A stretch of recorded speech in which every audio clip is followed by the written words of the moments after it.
సినిమాలే ప్రపంచం, సినిమా లేకపోతే జీవితమే లేదు, పిచ్చి ఇంకా అని అనుకునే వాళ్ళకి మీరు ఇప్పుడు చెప్తున్న పాయింట్స్ అన్ని చాలా టిపికల్గా కనిపిస్తాయి. అంటే ఉద్యోగం లాగా ఉండాలి సినిమా.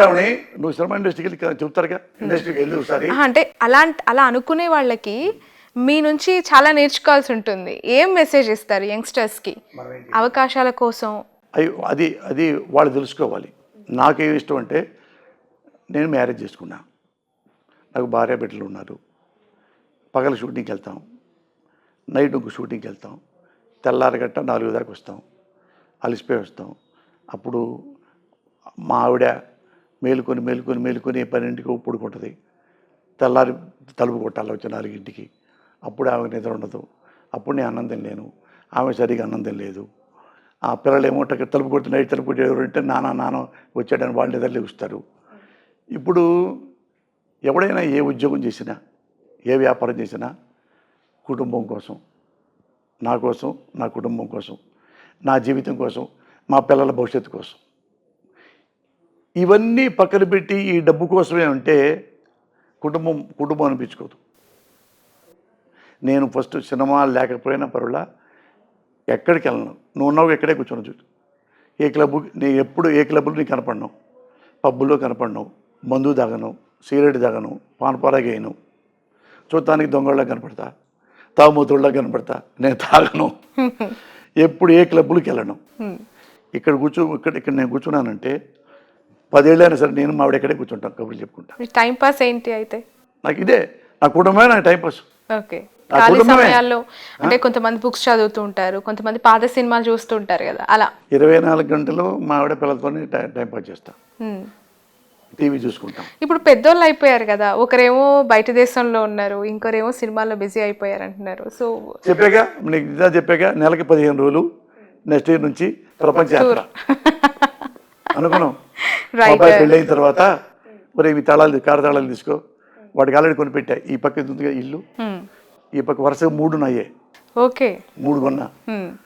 ఆ 2 చిన్నోడికి, ఇది పెద్దోడికి. ఓకే. అట ఇది ఉంది కదా డిలైట్, అందులో ఎప్పుడో స్థలం ఉంటే ఇచ్చాం. 10,000 స్క్వేర్ ఫీట్, నెలకి 5-6 లక్షలు వస్తాయి రెంట్. అది 10-30 కోట్లు ఉంటుంది.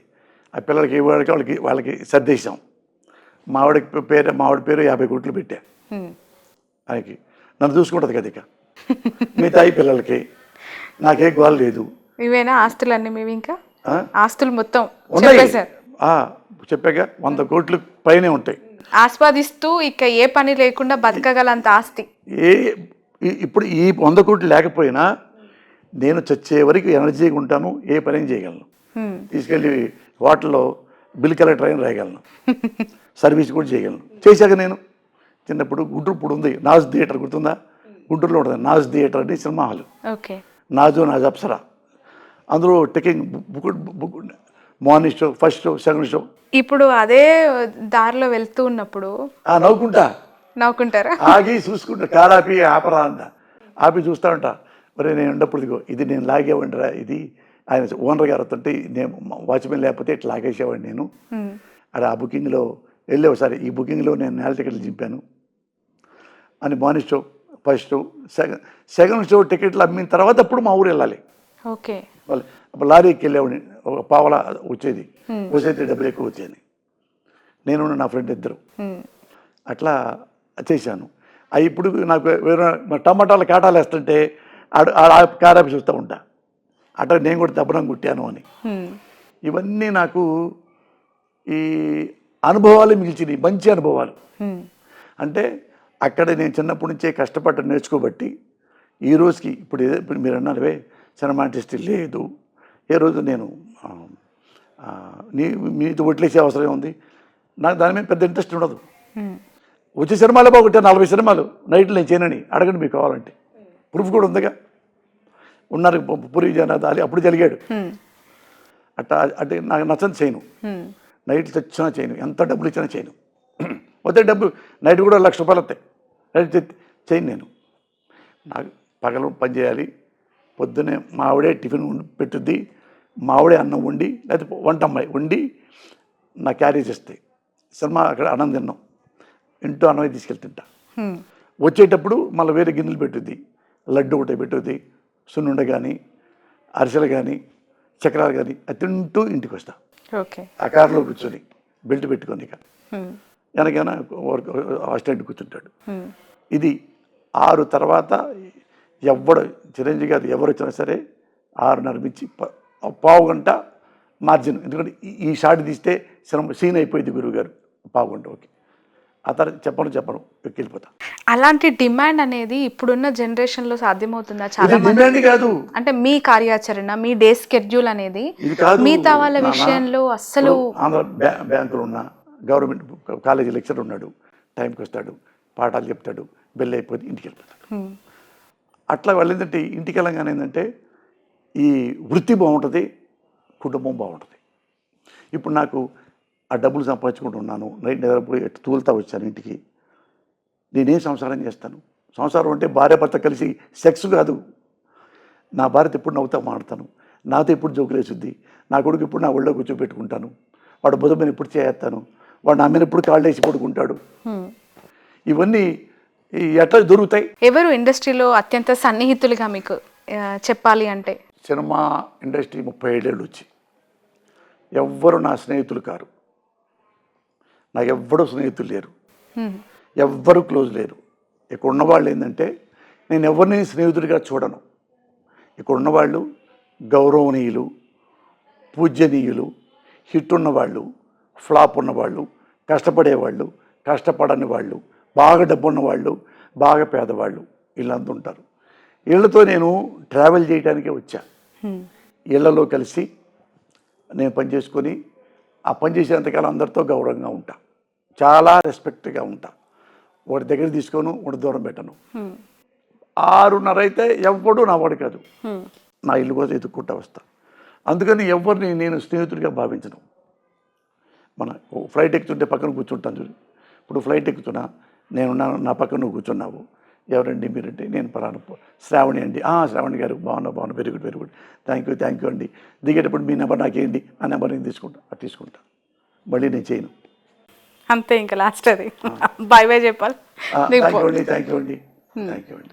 అందుకైనా చాలా సినిమా ఆడియో ఫంక్షన్లకి కూడా మీరు ఎక్కడ కనిపించరు అసలు. రేరెస్ట్గా వస్తా. అది కూడా ఏంటంటే ఆ షీల్డ్, మీ షీల్డ్ ఇవ్వాలి గురుగారు, మీ షీల్డ్ ఇవ్వాలి కదా, అందులో వచ్చి అట్లా. బెస్ట్ క్యారెక్టర్ ఆర్టిస్టు అనఫిషియల్గా కూడా ప్రైవేట్గా ఇచ్చారు. వాటికి వెళ్ళాల్సి వచ్చింది. ఈ ఎన్టీఆర్ వల్ల. ఎన్టీఆర్ నా క్యారెక్టర్ ఆయన క్యారెక్టర్ కంటే నా క్యారెక్టర్ ఇష్టం ఆయనకి. ఓకే. మొత్తం నన్ను ఒకసారి ఫోన్ చేసి పిలిచాడు, గురుగారు రండి ఒకసారి, ఎడిటింగ్ రూమ్లో ఉన్నారు డైరెక్టర్ను ఈ జూనియర్ ఎన్టీఆర్, ఒక సీన్ చూడండి అన్నాడు. సీన్ నాదే అయింది, తిడుతుంటా ఆయన్ని గట్టిగా తిట్టి రే నా కొడక తిడుతుంటే అది చూసి గట్టిగా ఇక్కడ ముద్దు పెట్టాడు, గట్టిగా వాటేసుకొని. ఏం చేశారు సార్, నాకే భయం వేసింది సార్ అన్నాడు. అంత అప్రిషియేట్ చేశాడు. ఓకే. ఆయన అన్నాడు, ఈ క్యారెక్టర్ ఎలా ఉంటుందో రియల్ లైఫ్లో కూడా మీరు అలా ఉంటారు, అందుకే మిమ్మల్ని సెలెక్ట్ చేసాం. వేరే పెద్ద ఆర్టిస్టులు చాలామంది అడిగారు, ఎవరికి ఇవ్వలేదు. సినిమాలో అట్టే ఉంటారు, విడిగా అంతే ఉంటారు కాబట్టి మీకు ఇచ్చా. పూరి అదే అన్నాడు, ఎన్టీఆర్ అదే అన్నాడు. అలా వచ్చింది. దానికి నంది అవార్డు తీసుకోవాలి, అవి రాంగ్ రూట్లో. అట్లాంటివి నాకు వద్దన్నా. నాకు వచ్చింది కాబట్టి తీసుకోవటం కాదు, అవి చాలా రాంగు వెళ్ళి. చాలా సేపటి నుంచి చూస్తున్నాను, షర్ట్ ఇలా అంటూనే ఉన్నారు. ఏంటి సార్ సీక్రెట్, అసలు ఎప్పుడు స్టార్ట్ అయింది, ఏంటి, లేదు గట్టిగా ఉన్నా. అది ఎట్టొచ్చిందో శ్రావణి నాకే తెలియదు. శ్రావణి మా ఆవిడ ఈసారి ఇట కొట్టి తనలాగా మానేసింది. మా అబ్బాయి కూడా నెట్టేవాడు ఇట్లా అనేవాడు. మా ఆవిడైతే కొట్టుద్ది, ఇట్లా లాగుద్ది, తీసేయి ఏ నరాలు బిగ్గినసా. నాకు అంటే ఏ టైంలో స్టార్ట్ అయి ఉంటుంది, ఎన్ని ఇయర్స్ క్రితం? అది ఎప్పుడు తెలియదు అసలు ఎందుకో. ఇప్పటికి ఇది ఎప్పుడు అందరూ ఎక్కిరిస్తారు హీరోలు కూడా. బాలకృష్ణ గారు కూడా నా డ్రెస్సు చూసి, నా డ్రెస్సు పోసాని ఇలాగ డ్రెస్ కుట్టండి నెక్స్ట్ సినిమాలో అన్నాడు. లేకపోతే నల్ల ప్యాంటు, నల్ల నెక్ దాకా బనియను, వేరే ఇట్లాంటి షర్ట్ వేసాడు చెక్స్. అది నచ్చి ఆయనకి అదే సినిమాలో అదే పెట్టుకున్నాడు. ఆయన పెట్టాడు వెంకటేష్, ఇట్లన్నీ సినిమాలో పెట్టాడు, మురళి చేస్తాను నేనని. అది పోవట్లేదు, ఎన్నిసార్లు కూడా పోవట్లేదు శ్రావణి. అది ఏం చేయాలి, బయట ఏ కంట్రీస్ వెళ్ళినా కానీ వేరే ఆంధ్రప్రదేశ్ ఇండియాలో ప్రతి స్టేట్లో నన్ను గుర్తుపడతారు బాగా. ఓకే. నా సినిమాలు ఎక్కువ పోయి అవి బాగా పేరు వచ్చినాయి. అందుకని వాళ్ళు కూడా అక్కడ కూడా ఏంటప్పుడు సార్ రాజాజీ ఇట్లంటారు కూడా. ఓకే. అరే అక్కడ కూడా వచ్చానా అనుకున్నా. అండ్ రాజా అని కూడా పిలుస్తూ అందరూ ఉంటారు. రాజా అంటారు బయటికి వెళ్ళాక. ఎందుకు అది ఆ పేరు? ఎక్కడో ఒక టీవీ ప్రోగ్రామ్ మా టీవీలో చిన్నపిల్ల డ్యాన్స్ ఉండేది. దాని పేరు ఏదో ఛాలెంజ్ ఏదో పేరు ఓంకర్ది. చిన్నపిల్లలు వాళ్ళు చిన్నపిల్లల్ని బాగా చేయకపోతే బాగా చేయలేదు అంటే ఏడుస్తారు కదా చిన్నపిల్లలు. రాజా మరి ఆ అబ్బాయి కంటే నువ్వు కొంచెం తక్కువ చేసావు, ఈసారి ఆ అబ్బాయి కంటే ఎక్కువ చేస్తావా, ఆ బాబు కంటే చేస్తాను అంకుల్ అంటే లవ్ యూ రాజా అన్న. థ్యాంక్ యూ రాజా అన్నాడు ఒకడు పిల్లుడు. ఓకే. అది ఆ ప్రోగ్రాము మొత్తం ఆ ఎపిసోడ్ మొత్తం అయిన 2-3 నెలల తర్వాత ఇండియా మొత్తం అదే స్టేట్ అంతా ఎక్కడికి వెళ్ళి రాజా రాజా రాజా రాజా. ఓకే. అందరూ రామానాయుడు కూడా అయినాడు రాజా రా, అట్లా అలవాటు అయిపోయింది. ఓకే. ఓకే. సో మొత్తానికైతే దీని వెనక ఉన్న ఆంతర్యం ఏంటంటే ఇప్పటివరకు ఎప్పుడు అసలు లేదు అంటే జబ్బులు అయితే లేవు. చూసావు వెళ్తుంటా ఇప్పటికి ఫాస్ట్ టక్ టక్ టక్ వెళ్తుంటా కదా. ఓకే. ఇప్పటికి పరిగెత్తాను, తీవ్రమైన జబ్బులు లేవు, 10 అంతస్తులైన మెట్లు ఎక్కేస్తాను. ఓకే. పరిగెత్తాను మళ్ళీ వస్తాను. ఇది బాబీ సినిమా చూడండి, బాబీలో నేను పరిగెత్తుంటే నా వెనక నన్ను పట్టుకోవాలన్నమాట. ఎవరు మహేష్ ఫ్రెండ్ని చంపి పారిపోతుంటా బాబీ సినిమాలో. పరిగెత్తుంటే ఇంత దగ్గరలో పట్టుకో, నేను ఫాస్ట్గా పరిగెత్తుంటే ఒకసారి 2 సార్లు ఆగేశాడు ఎవరు మన మహేష్ బాబు. గసొచ్చి నాకు అలవాటు, చిన్నప్పుడు తిరిగాను కదా. ఇప్పటికి కూడా రన్నింగ్ చేస్తారా? డ్యాన్స్ లేకుంటా పిచ్చి డ్యాన్స్ వచ్చినా నా పైన అట్టా కొద్ది హెల్దీ అంటే మావిడ మంచి భోజనం, మంచి భోజన ప్రియులా మీరు? అంటే అన్నం బాగా తింటా, చికెన్ ఇష్టం, బిర్యానీ ఇష్టం, బాగా తింటా. అందరికంటే నా భార్య నా బిడ్డలు ఇష్టం. వాళ్ళు ముగ్గురు పోల్చుకుంటే నా భార్య ఇష్టం. మా భార్య అంటే మా అమ్మ ఇష్టం. ఇప్పుడు లేరు కాబట్టి ఉన్న భార్యని ప్రేమించాలి, ఎందుకంటే తిండి పెట్టేస్తానే. చాలా చాలా టైం ఇచ్చారు పూసాని గారు. అండ్ స్వచ్ఛమైన నవ్వు మీలో కనిపించింది. For ending of the episode అగ్గి మీద గుగ్గిలం అయిపోయారు. ఓ మై గాడ్, ఎంత ఫైర్.